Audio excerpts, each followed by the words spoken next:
Have you ever stopped to wonder how many people around you are just pretending to be good? Diogenes of Sinope, a philosopher from the 4th century BC, had a blunt answer. Almost all of them. He lived in a barrel, rejected society's rules, and made it his mission to expose the world as one giant stage of deception. Legend says he once wandered Athens in broad daylight holding a lantern, claiming he was searching for an honest man. Spoiler alert, he never found one. Diogenes wasn't just being provocative, he uncovered a truth that still unsettles us today. We live surrounded by people wearing masks of kindness while hiding who they really are underneath. His cynicism wasn't about negativity or bitterness. It was about having the courage to see the world clearly, without the comforting illusions society insists we accept. And this lesson has never been more relevant. How many smiles did you see today that were completely fake? How many times did someone ask you, "How are you?" without really wanting to know the answer? We live in a society where politeness has become a theatrical performance, and we're all actors forced to play roles we didn't choose. Diogenes saw this with total clarity. For him, gestures of civility were like makeup. They only served to hide people's true faces. When someone compliments you at work, are they being sincere or just following a social script? When a neighbor greets you with that big smile, are they showing real affection or just fulfilling a social obligation? The Greek philosopher had his own method for testing people's honesty. He would break all the etiquette rules on purpose. He'd eat on the street, sleep anywhere, say exactly what he thought. And you know what happened? People showed who they really were behind their polite masks. They got furious, uncomfortable, aggressive. Of course, not all politeness is fake. Some gestures of civility really do make coexistence easier and demonstrate genuine respect. But Diogenes teaches us to tell them apart.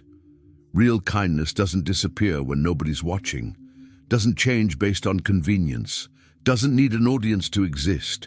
Today, there's a new form of morality that Diogenes would certainly question. Political correctness turned into dogma. I'm not talking about respecting differences. That's always been important. I'm talking about when that respect becomes an empty ritual, a list of forbidden and approved words that you follow without thinking.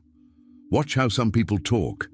Every sentence seems to have gone through an internal filter, checking if it's aligned with the moral expectations of the moment.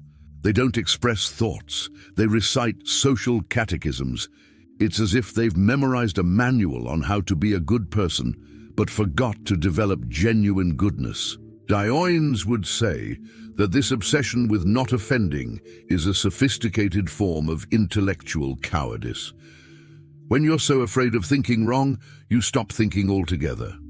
You prefer to repeat ready-made truths rather than discover your own convictions. And here's the paradox: a generation that constantly talks about authenticity but lives following pre-approved scripts. The most ironic thing is that this new moral orthodoxy has created its own fundamentalists. People who monitor every word others say, ready to punish any deviation from accepted doctrine. But does this constant surveillance produce better people or just more cautious people who've learned to hide their prejudices behind clean language? If you've ever felt bad about helping someone without photographing the moment, welcome to the 21st century. We live in an era where any act of kindness that is undocumented almost does not count as real kindness. It's as if generosity only exists when it has an audience. Diogenes lived in an age without cameras, but he perfectly understood this type of moral theater. For him, true generosity was almost invisible. Not because it was hidden, but because it didn't need to announce itself. When you do good to feel good about yourself, not to be seen as a good person, the motivation is completely different. Social media has created a strange economy of virtue. Every good deed can generate likes. Every cause embraced can earn followers.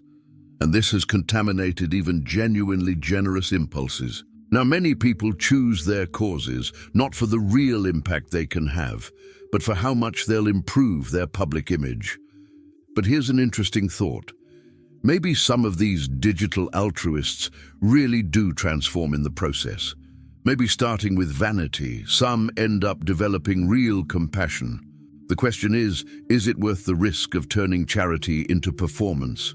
Diogenes would say no, that the ends don't justify corrupted means.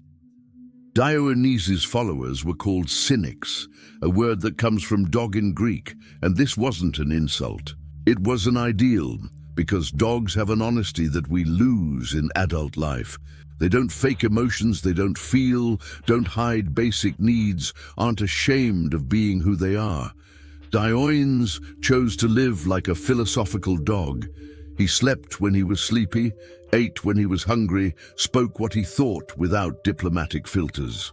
To the Athenian elite, this was scandalous. To him, it was pure freedom. He had discovered that most of our prisons are self-imposed. Picture the scene. A man who gave up home, fine clothes, social status, and seemed happier than any successful citizen of Athens. This was disturbing because it showed a troubling truth. Maybe all that effort to impress others was completely unnecessary. Of course, not everyone can or should live like Diogenes lived. We have real responsibilities, people who depend on us, projects that require stability, but we can apply his wisdom in an adapted way. Question which social conventions really serve our well-being and which are just golden prisons we accept without thinking. The lesson isn't to abandon everything, but to consciously choose what's worth keeping in our lives and to have the courage to discard what only serves to impress people who might not even really care about us. Here's a thought that might make you uncomfortable. Do you have the courage to be good in an imperfect way? Because there's a huge difference between polite goodness and courageous goodness. The first never bothers anyone. The second sometimes needs to bother people to be effective. Diogenes was kind, but in a way that many people would consider rude. He helped people by pointing out their illusions directly and sometimes brutally. He didn't use soft words or diplomatic methods. He believed that sometimes the truth hurt less when it came fast, like ripping off a band-aid all at once. Our society has created a very polite type of kindness that avoids conflicts, never confronts, prefers to emit difficult truths rather than hurt feelings. It's a safe kindness that guarantees you'll always be seen as a nice person. But is it really effective? Sometimes being truly good requires the courage to disappoint expectations, to say no when everyone expects you to say yes, to confront destructive behaviors in people you love, to choose honesty instead of superficial harmony. This doesn't mean being cruel or insensitive. It means understanding that real goodness sometimes has thorns, that true love can include difficult moments, that helping someone doesn't always mean giving that person what they want to hear. How many of your friends would still be around if you stopped being convenient? If you stopped agreeing with everything, being always available, always positive and pleasant? Diogenes constantly ran this test and discovered interesting things about human nature.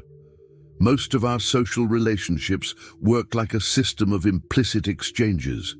You make me feel important, I make you feel special. You validate my choices, I validate yours. You don't question my obvious flaws, I ignore yours. It's a silent pact of mutual convenience. But Diogenes preferred honest solitude to fake company. For him, it was better to be alone being truthful than surrounded by people having to pretend. And this radical choice gave him a unique perspective on human relationships. He could identify who approached out of interest and who had genuine affection. The truth is that many of us tolerate superficial friendships because we're afraid of loneliness. We prefer mediocre company to no company, but there's a big difference between being alone and being abandoned. Diogenes was alone by choice, but never really abandoned. He had his own company and had learned to like it. This doesn't mean we should discard all imperfect friendships. It means learning to value those rare relationships where you can be completely honest without fear of being rejected. Walk through any urban center today and you'll see something Diogenes would recognize immediately. A big stage where everyone plays idealized versions of themselves. Each person is simultaneously actor and audience in their own life show.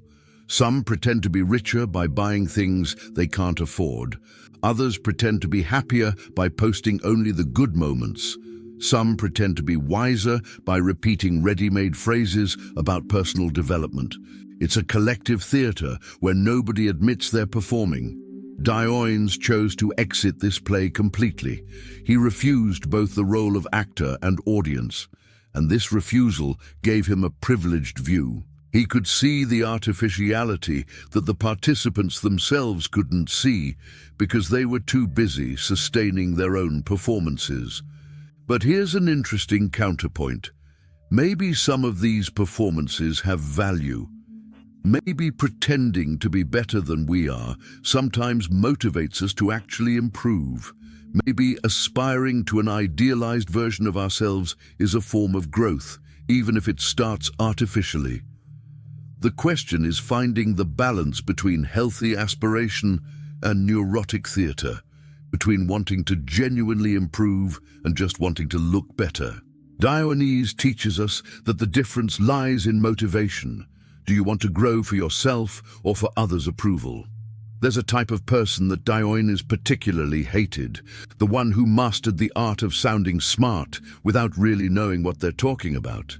These are people who learned all the social codes, who know exactly what opinion to have about each subject, who speak eloquently about topics they've only studied superficially. They represent a sophisticated form of intellectual dishonesty because they use social intelligence not to genuinely connect with other people, but to build an image of competence and wisdom. They're like permanent politicians, always campaigning for their own reputation.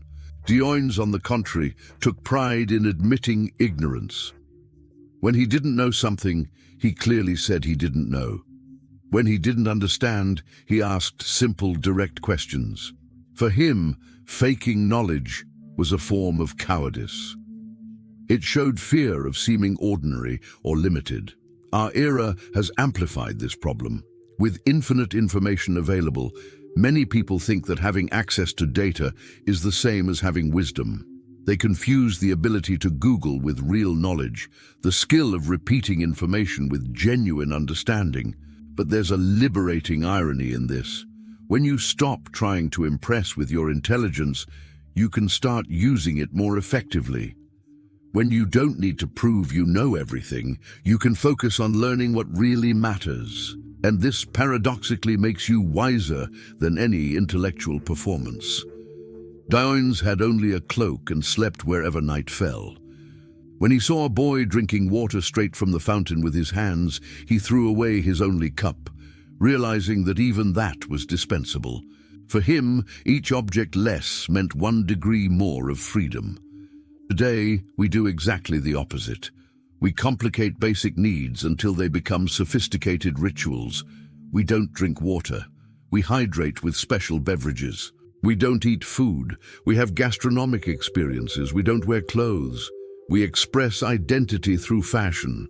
This forced sophistication is a subtle form of slavery, because when you need specific things to feel good, you become dependent on those things. Your happiness becomes hostage to the availability of products, services, special experiences. Diogenes discovered something revolutionary. When you learn to be satisfied with the basics, you gain a freedom that no millionaire possesses. You can be happy anywhere with anything, independent of external circumstances. This doesn't mean embracing poverty out of masochism. It means questioning how many of our needs are really necessary and how many are just sophisticated addictions we created to feel different or special. The word cynic has become almost a curse word today. When someone is called cynical, it usually means the person is bitter, hopeless, overly critical. But Diogenes' original cynicism was exactly the opposite. It was a form of mental cleansing, emotional hygiene against collective illusions. Being cynical, in the Diogenic sense, means having the courage to see through social performances.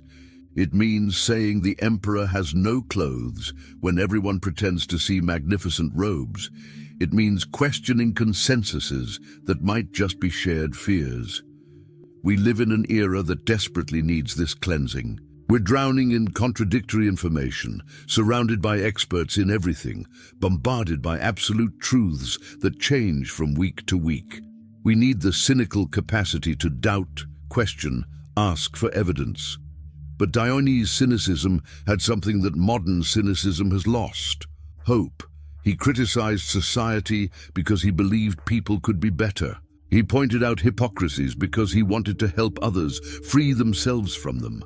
His harshness came from love, not contempt. Cynicism is the kind that criticizes without proposing alternatives, that points out problems without believing in solutions. Healthy cynicism is the kind that clears illusions to make room for better truths. One of the most absurd pressures of modern life is the obligation to have an opinion about everything. If a tragedy happens on the other side of the world, you need to take a position. If a controversy arises on social media, you need to choose a side. If someone close goes through difficulties, you need to demonstrate adequate empathy. Diogenes knew that sometimes honesty requires silence. When you don't know a situation deeply, when you have no real connection to certain pain, faking feelings is just another lie. It's more honest to admit limitations than to manufacture instant compassion. The emotional inflation of social media has turned genuine feelings into mandatory performances. Everyone needs to always be sensitized, always touched, always emotionally engaged. But real feelings don't work like that. They're selective, personal, impossible to force. There's something deeply false about people who demonstrate the same emotional intensity for personal tragedies and trending topics, who cry equally for the death of a relative and for a cause they discovered on Instagram. This emotional equivalence isn't sensitivity, it's the opposite of it. Diogenes chose his battles. He cared deeply about some things and completely ignored others. And there was beauty in this selectivity because it showed that his feelings were real, not manufactured for public consumption. In the end, Diogenes puts us before a choice that defines every human life. Do you want to be free or do you want to be approved? Because often these two things are incompatible and you need to choose which is more important. Social approval has clear rules and guaranteed rewards. Be polite, positive, inclusive, empathetic. Support the right causes. Speak the appropriate words. Demonstrate the expected feelings. It's a safe path to being accepted and loved by most people. But real freedom sometimes requires that you disappoint expectations, that you disagree when everyone agrees, that you choose truth instead of diplomacy, that you say no when they expect you to say yes. And this can make you seem difficult, complicated, inadequate. Diogenes made his choice more than 2,000 years ago. He preferred to be free and misunderstood rather than accepted and false. And this decision gave him something that most people search for their entire lives without finding genuine inner peace. Because when you no longer need others' approval to feel valid, when your choices come from internal convictions and not external pressures, you gain a tranquility that no popularity can offer. True goodness can only exist when it springs from free choice made by someone who knows their own shadows and still decides to do good. Without this freedom, all virtue is suspect. It might just be well-trained obedience, fear transformed into morality. In the end, being free might be the only real way to be good.